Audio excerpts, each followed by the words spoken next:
Recibimos con gran gusto, como siempre, a Max Apolinsky, es el secretario general del Partido Colorado. ¿Qué tal? Buen día, ¿cómo anda? Un placer estar con ustedes. Igualmente para nosotros estábamos hablando de fútbol, como Y corresponde. sí, Se ha mirado unos cuantos partidos, Max. Y en lo posible, por supuesto los de Uruguay, los que he podido. Bueno, una pena lo de Uruguay.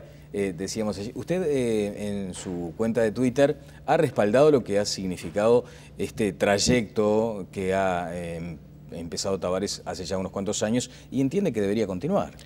Sí, creo que el proceso realmente todos los uruguayos estamos orgullosos del mismo, ¿no?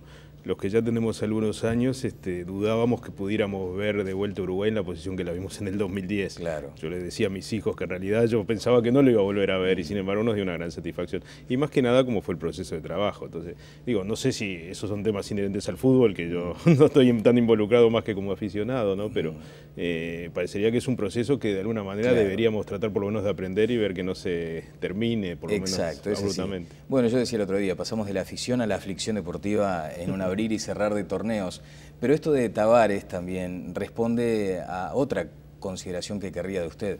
Cómo se politiza todo, hasta el fútbol, ¿no? Porque hay quienes se alinean a esa postura de que continúe Tavares simplemente por aquella cuestión ideológica o partidaria. Sin embargo, hay que ver mucho más allá, me parece. Sí, yo creo que sí. Yo he escuchado también gente que toma partido por supuestas afinidades políticas y demás.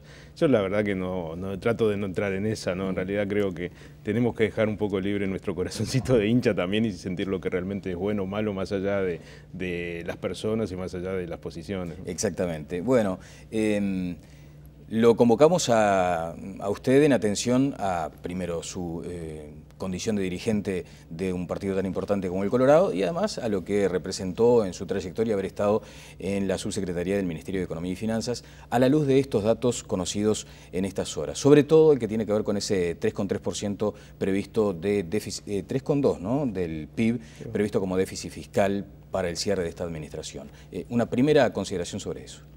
Bueno, creo que hay algunos elementos que deben realmente preocuparnos, ¿no? Y claramente de la primera lectura media rápida que se pudo hacer de la rendición de cuentas enviada por el Poder Ejecutivo al Parlamento, que tiene un solo artículo, pero que en su exposición de motivos y en sus anexos hay una serie de aspectos importantes, creo que surgen claramente dos preocupaciones. Una es la del déficit fiscal.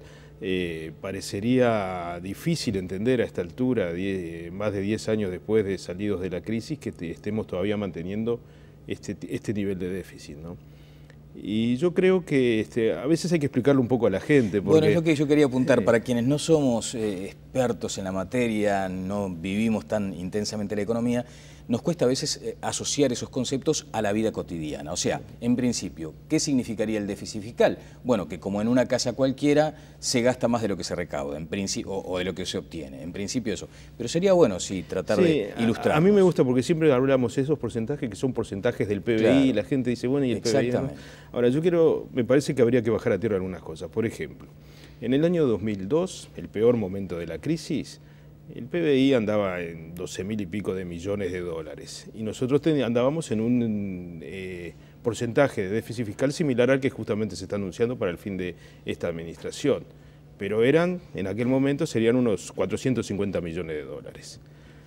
Todo este tiempo después, con la bonanza económica que hubo, con las posibilidades que tuvo el país de crecer y demás, nos encontramos que el porcentaje sigue siendo el mismo, de un PBI mucho mayor.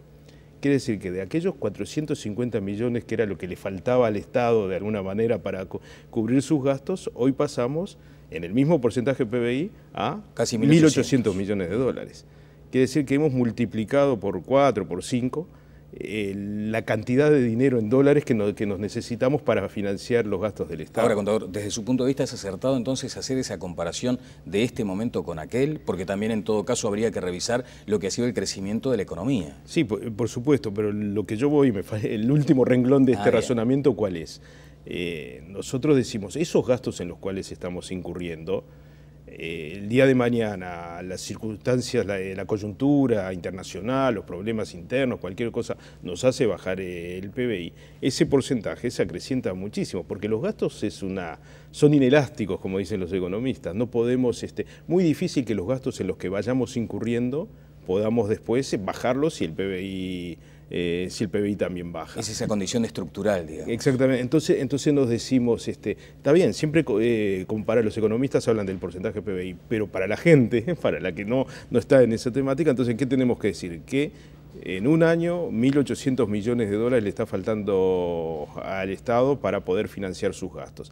Y eso realmente es preocupante, porque después de haber pasado todo este periodo de bonanza, tendríamos que haber logrado un mayor equilibrio para que nos permita sentirnos un poco más tranquilos si la situación en el futuro comienza a deteriorarse por diversos motivos. En principio, ¿cuál debería ser la clave para haber obtenido ese equilibrio? Bueno, creo que como un hogar prudente cuando tiene que encarar su economía, el país tendría que haber encarado las cosas con otra prudencia. Hay gastos los cuales hay que incurrir y en los cuales hay que invertir y, por ejemplo, el gasto social es un gasto que se debe mantener y darle prioridad porque es necesario de alguna manera mejorar la calidad de vida de los ciudadanos, que de eso se trata justamente. Pero nosotros sentimos que se ha ido incrementando una serie de gastos que la prudencia debería indicar que nosotros tendríamos que de alguna manera retraer. ¿Cuál, por ejemplo, Max? Y bueno, creo que los gastos de funcionamiento del Estado, el aumento un tanto indiscriminado de la plantilla de funcionarios públicos, lo desprolijo en realidad que ha sido alguna de las gestiones de las empresas públicas, es decir, y hay cosas que se notan que la gente simplemente lo puede advertir. Usted vio una carga, por ejemplo, de publicidad, usted me dirá, capaz que en el monto total no incide tanto, pero digo, son cifras importantes en cuanto a publicidad de las empresas públicas, por ejemplo. Nosotros veíamos... en algunas áreas que se entiende son monopólicas, por exactamente. Bueno, creo que Javier de Aedo, voy a leer a ver si es exactamente lo que decía en una reciente entrevista, que este asunto de gastar más de lo que se recibe es un común denominador de todas las administraciones. Dijo algo así como, bueno, todos han cometido los mismos pecados.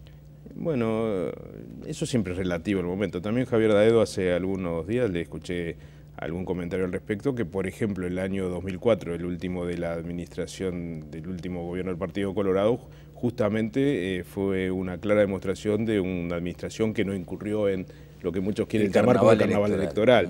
Así que digo, me parece que es una aseveración un tanto dura y tal vez no sea aplicable en todos los casos. A todos los casos, pero lo cierto es que él entiende precisamente eso, que sobre todo en el año electoral hay como mayor gasto. Ahora, se cita el caso de 2002 y yo le comentaba, Max, que también debería entenderse que hay un crecimiento de la economía, un abatimiento en los índices de desempleo, naturalmente un aumento del salario. ¿Cómo se instala entonces ese tipo de fortalecimientos institucionales en todo caso? Bueno, a ver, nosotros hemos logrado, que el país, digo, el Uruguay ha logrado una mejoría en diversas áreas en este tiempo, aprovechando una serie de coyunturas como que todos tenemos claro, ¿no? La situación internacional fue positiva, el precio de los commodities, de alguna manera la inversión en el tema de agro que hemos tenido positiva y un poco también por influencia tal vez de los argentinos que nos hicieron realmente un favor de alguna manera en este tema. El problema es estar más debidamente solidificados con vistas hacia el futuro y hacia las circunstancias que puedan haber. Hay cosas que se han hecho bien, digo, ha habido un tratamiento más o menos adecuado del reperfilamiento de la deuda para el futuro, cosa que se inició también en aquellos duros momentos y todos recordamos también, no me gusta pasar muchos avisos, pero todos recordamos también lo inédito que fue en mayo del 2013 el canje de deuda, que en mi criterio siempre he valorado, que fue el hecho que de alguna manera sacó al Uruguay de la crisis y lo proyectó hacia el futuro. Fue una cosa en aquel momento, unas decisiones difíciles de tomar, pero que salió muy bien. Y de alguna manera, si nosotros vemos la situación hoy en día de Argentina, nos hace pensar que se hicieron las cosas bastante bien en aquel momento. De hecho, se está insistiendo por estos días en entrevistas en medios argentinos sobre lo que fue el modelo de salida uruguayo. Exactamente. Se indica como que debería haberse transitado por ese camino. A propósito, abro un paréntesis, esta eventualidad de default, ni más ni menos que padece hoy la República Argentina, ¿va a tener una consecuencia directa y más bien a corto plazo aquí en Uruguay desde su punto de vista? Y bueno, lo que pasa en Uruguay siempre de alguna manera influye. Tal vez los distintos problemas que hemos tenido en el pasado con Argentina implique que influya menos que lo que influía cuando teníamos mucha más, de alguna manera, mucho más nexo con Argentina, lamentablemente se han ido deteriorando muchas de esas actividades, por lo tanto, pero yo no tengo duda que es muy difícil que no influya de alguna manera la situación de Argentina. ¿Qué pronóstico hace usted sobre Argentina específicamente? Y bueno, creo que Argentina no ha encontrado el camino adecuado, ¿no? Y me parece que este es el corolario de muchos años de no haber hecho las cosas adecuadamente. Ya le digo, desde la época aquella de la crisis, ¿no? La manera que encaró Argentina la situación está muy lejos de ser, de cómo lo vimos por lo menos en Uruguay y cómo pensamos adecuado que había que encararlo. Entonces creo que Argentina probablemente tenga problemas para poder salir de esta situación. Bien, más allá de la denominación peyorativa que han encontrado para denominar a estos fondos de inversión, se los ha señalado como fondos buitre, para relativizar aquella necesidad que hay de pagar, de honrar sus obligaciones. Desde su punto de vista, allí, por ejemplo, ¿hay razones para que Argentina suponga efectivamente que lo acorralaron este tipo de fondos de especulación? Razones puede haber, pero creo que los países se juegan mucho en cuanto al prestigio de cumplir con su palabra. Por eso incluso a veces veo con un poco de asombro cuando aquí desde Uruguay, con la experiencia que hemos tenido, la buena experiencia que hemos tenido en Uruguay, hablamos y de alguna manera nos ponemos en una posición de decir que Argentina en realidad está sufriendo una especie de ataque y demás. Digo, entiendo que tal vez sí, pero entiendo que lo importante para un país es la credibilidad que genera en virtud del cumplimiento de su palabra. Y Argentina, más allá de esos pequeños detalles, los fondos buitres, de lo bueno o malo de esa deuda, no ha cumplido con su palabra y eso deteriora su credibilidad. Bueno, el presidente Mujica salió automáticamente a respaldar a la República Argentina, a solidarizarse con esta situación, señalando que puede llegar a haber como una especie de efecto contagio, que esto que le pasa a Argentina mañana le puede suceder a otro país de la región. Y el contador Astori, el vicepresidente de la República, fue en la misma línea. ¿Le llamó la atención este último caso? Sí, realmente me llamó la atención, porque yo creo que el contador Astori en particular tiene claro lo importante que es seguir generando credibilidad para un país. De alguna manera, el contador Astori, cuando Uruguay optó por la salida que salió, respaldó esa posición. En contraposición, por ejemplo, a cuál era la posición del doctor Tabaré Vázquez, que iba a ser candidato de su partido y que de alguna manera fue la única voz notoria en el país que se opuso a la salida que se planteó en aquel momento y que fue tan exitosa. Entonces me asombra un poco que el contador Astori, que tiene claro lo que implica para un país esa credibilidad y el cumplimiento de su palabra, de alguna manera respalden esta posición, pero bueno. Bueno, volviendo sobre los temas domésticos, el presidente de la República toma distancia de lo que fue aquella situación de 2002, señalando tenemos espalda, y con ese concepto pretende señalar que es tal la fortaleza de la economía uruguaya que difícilmente se afronte alguna dificultad en el futuro. A ver, yo no creo que estemos encarando la posibilidad de una crisis, ni mucho menos, porque creo que de alguna manera lo bien que se pudo hacer en su momento de la salida y lo bien que ha ido evolucionando el Uruguay, tengamos el peligro de una crisis, pero eso no quiere decir que no tengamos apremios de alguna manera, y de hecho se están notando, ¿no? ¿Y qué le demandará a la próxima administración en cuanto a posibilidades de ajustes? Y bueno, el término ajuste a veces genera terror. Sí. Yo no hablo de ajuste, pero hablo sí de correcciones, de realizar la gestión como debe realizarse. Es decir, se me ocurre que, por ejemplo, si nosotros consideramos la posibilidad de no llenar, por ejemplo, todas las vacantes que se vayan generando en el Estado, si tomamos una gestión adecuada en las empresas públicas, si suprimimos de una vez todos esos gastos superfluos que todos tenemos, creo que cualquier ciudadano tiene más o menos conciencia que se generan en la administración, entonces podemos de alguna manera ir avanzando a poder ir bajando ese déficit y generando una situación más sólida. Usted vio también una de las cosas que surgieron de la rendición de cuentas fue el tema de los funcionarios públicos. En un año se incrementaron en 12.000 los funcionarios públicos del Estado. En este periodo del Frente Amplio, se incrementaron en 50.000 funcionarios públicos la plantilla.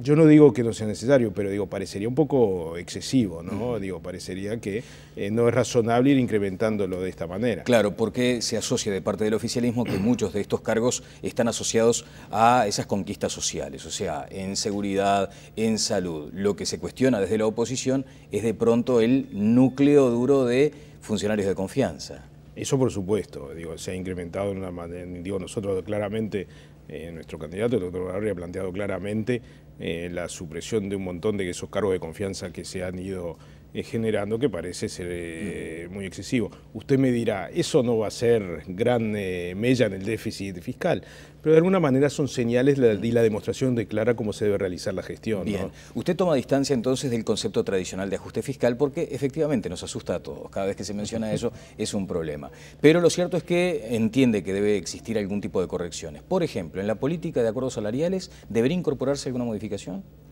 Nosotros ya nos hemos expresado claramente con el apoyo al criterio que se ha venido estableciendo de mantenimiento de los consejos de salarios. Los consejos de salarios es una creación ballista del presidente Amézaga, fue reimplantada justamente en el primer gobierno del doctor Sanguinetti a la salida de la dictadura, cuando se instauró la democracia, y nos parece adecuado. Lo que tenemos que hacer es la posibilidad de que esa negociación sea de alguna manera equilibrada, sea consciente de la situación en la que está pasando cada uno de los sectores y la economía en particular, pero algo y poner al Estado de alguna manera en un rol de la balanza adecuada que debe de ser en el intercambio entre patrones y trabajadores. No inclinando tanto el plato que corresponde a los trabajadores, digamos. Sí, yo no hablo de que inclinar para un lado o para otro. Yo creo que el Estado es el equilibrio y eso es lo que, claro, y eso es lo que tiene que buscar. Creo que a veces se ha deteriorado eso, pero digo, por otro lado creo que hay que seguir en esa línea de negociación y de conversación. Incluso, también reitero, nuestro candidato ha anunciado la posibilidad de trasladar las negociaciones a nivel de consejos salariales a la propia administración pública, cosa que hoy en día no se está realizando, ¿no? Bueno, exactamente. Ahora, desde su punto de vista, Saponinski, cuando uno habla de política salarial y de la necesidad de que el Estado sea el que busque el equilibrio, también allí incorpora ese concepto de atar los ajustes a la realidad económica del ciclo, digamos. Bueno, parece ser razonable y prudente. ¿Pero se ha avanzado, ¿no?, en eso desde su punto de vista? Digo, se ha avanzado en la instalación de las negociaciones adecuadas. Capaz que hay que empezar a avanzar un poco más, hay que posibilitar de alguna manera la negociación a nivel de empresas, es decir, hoy en día está solo a nivel de ramo, digamos. Creo que queda mucho por ir avanzando, ¿no? A la búsqueda de lo que debe ser el intercambio razonable entre las partes. Digo, nosotros, como de toda la vida, no creemos en la lucha de clases, creemos en que el equilibrio y el intercambio y la importancia de cada uno de los factores, aquellos que ponen el capital y aquellos que ponen el trabajo, son de alguna manera los factores necesarios para llevar adelante la economía. ¿Y el avance sobre las tomas de decisiones gubernamentales que ha tenido el movimiento sindical es algo que también desde su punto de vista es motivo de inquietud? ¿En cuanto a avances? Digo, por ejemplo, se sostiene que muchas veces es el sindicalismo, ese poder fáctico, el que incide sobre las tomas de decisiones gubernamentales. Bueno, creo que en algunos roles se ha visto un poco mezclado lo que debe ser el gremialismo, muy sano por supuesto, y la defensa de los intereses de los trabajadores realizado por el gremialismo con algunos factores políticos, a tal grado que hemos visto notoriamente como a veces se confunde un poco el rol de dirigente gremial con político, incluso hasta instalándose en una propia banca del Parlamento, ¿no? Entonces creo que ante la opinión pública por lo menos genera algunas confusiones. Bien, eso. Bueno, tenemos un horizonte sombrío, complicado, tormentoso en materia económica cuando observamos, por ejemplo, la región, hoy citábamos el caso de Argentina, el menguado crecimiento que se espera para Brasil. Es complejo el panorama, digamos. Sí, no sé si sombrío, pero por lo menos de una sana preocupación siempre tenemos que tener, bueno, si queremos hacer las cosas con responsabilidad. Bien, bien. Habrá que tener un capitán para las grandes tormentas, ¿no? Y bueno, en eso estamos. Bueno, ¿qué me dice de esta posibilidad de que Achugarri se sume a la fórmula con Pedro Bordaberry? Yo no planteo ni que hay posibilidades ni que hay posibilidades de nada, porque creo que no es razonable manejar nombres en estas circunstancias. Bueno, hay dirigentes colorados que lo están haciendo. Sí, es cierto, pero yo creo que el proceso, ¿cuál ha sido? Después de la interna del 1 de junio, el candidato electo, el doctor Bordaberry, se ha dedicado a hacer consulta con su gente, con la gente que de alguna manera le dio el respaldo en todo el país para ser el candidato único del partido. En ese proceso está. Y cuando culmine con eso, que ya prontamente lo realizará, con todo ese bagaje de consultas que realizó y de información que recabó en cuanto a la opinión de toda la gente que ha participado, de los dirigentes, de los convencionales electos, que al final son los que tienen que decidir en la convención formalmente la designación del nuevo vicepresidente, tendrá las conversaciones con los otros sectores del partido, como corresponde. Y de allí surgirá la mejor alternativa. Entonces digo, no me parece que corresponda decir, esto parece casi la bolsa, hoy se sube, mañana se baja, la bolsa de valores, digo, no creo que corresponda, ¿no? Entonces lo que corresponde es con tranquilidad, sin apresuramiento, pero con tiempos razonables, mantener esos intercambios, que yo creo que va a salir la mejor fórmula. Ahora, son dirigentes de primera línea los que están mencionando ahora las posibilidades de que sean Germán Coutinho o eventualmente Alejandro Achugarri. Le hago una corrección. Sí, en realidad lo que expresaron es que esos nombres surgían de las consultas que se realizaban. Claro. Que es distinto decir que de alguna manera ya esos son los candidatos. Está bien la precisión. Creo que todavía falta mucha conversación y hay que seguir el proceso. Bueno, pero en relación a los tiempos, si vamos cronológicamente, parece que ya el resultado de esa consulta casi ha finalizado, lo ha dicho usted mismo. El asunto es, bien, entonces vamos a Uruguay con el candidato producto de esas conversaciones y se lo plantea al ala más ballista, digamos. ¿Es así la lógica? Sí, yo no creo tampoco que surja el candidato de esas conversaciones. Sí sirve para tener un abanico de posibilidades. No es que se imponga entonces. Y mantendremos el intercambio razonable como corresponde y como ha sido tradición del Partido Colorado, y yo creo que el Partido Colorado siempre ha sabido procesar adecuadamente estos temas y no tengo duda que lo va a volver a hacer. Nos espera otra etapa entonces. Nos espera otra etapa, sí, que no va a ser tan larga, digamos, ¿no? Porque digo, en realidad los tiempos, si bien no hay apuros, también hay que cumplir con los tiempos razonables, ¿no? Bueno, está muy bien. Le quiero agradecer, Max, por estos 2 minutos. Estaremos a la espera entonces de esa definición. Si tiene usted alguna simpatía particular, no me la va a confesar ahora, me imagino. Sin duda que no. Pero lo cierto es que, bueno, habrá que afrontar luego una decisión importante. ¿Siente que el Partido Colorado está llamado a un rol protagónico en la próxima campaña? Sí, eso no tengo duda al respecto, ¿no? Creo que el partido de alguna manera se ha ido fortaleciendo. Confío mucho en esa juventud que ha ido invadiendo de alguna manera la actividad partidaria, invadiendo en el buen sentido de la palabra, ¿no?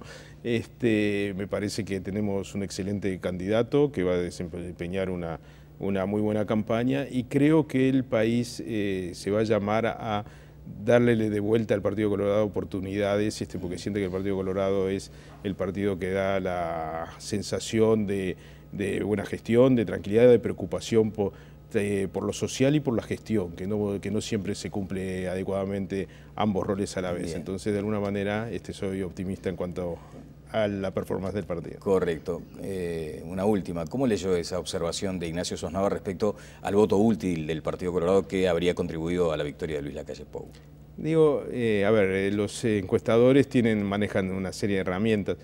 Yo siempre pienso que, por más que siempre hay un trasvasamiento y la posición de cada uno de los individuos siempre va para cualquier lado, en realidad, en el buen sentido de la palabra, en el aspecto en que el uruguayo tiende a ser muy sofisticado en su pensamiento, siempre hay trasvasamientos y demás. Creo que a la larga no terminan definiendo nada, ¿no? Pero puede darse. De todas maneras, si fuera cierto eso, pienso que quiere decir que hay un porcentaje importante de votos que van a volver seguramente en este momento al Partido Colorado y nos va a dar mejor actuación en octubre. Muchísimas gracias. Un placer. Max Apolinsky, secretario general del Partido Colorado. Vamos a la pausa y seguimos adelante en Tele Buen Día.